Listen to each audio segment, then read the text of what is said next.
แกะฝาวาล์วออกก่อนล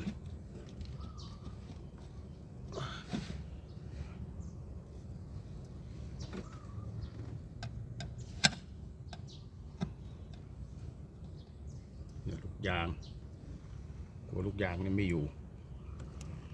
ต้องซีนใหม่4 ตัวเลยแข็งโป๊ก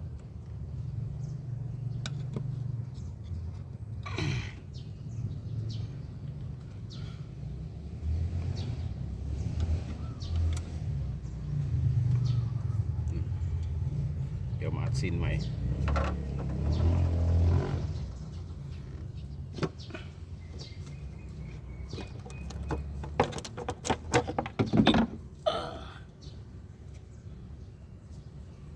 ซีนเดี๋ยวมันรั่วอัดซีนใหม่โอเคครับ